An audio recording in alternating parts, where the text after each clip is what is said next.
This is the Lone Crater YouTube. We hope this video helps.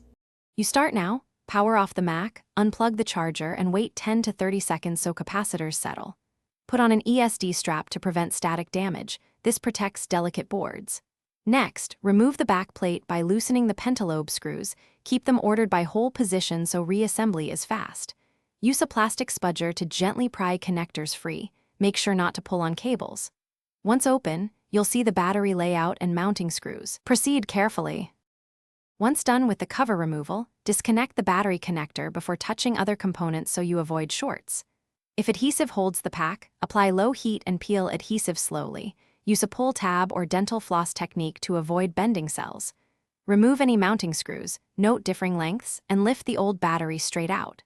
Position the replacement carefully, align holes and connectors, and secure with screws or new adhesive.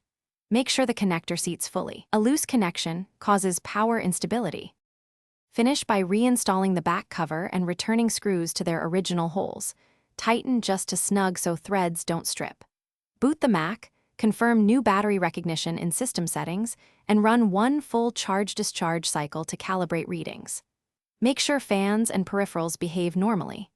If the Mac doesn't power on, make sure the battery connector is fully seated and that no screw is touching components. One common fix is swapping a misplaced long screw.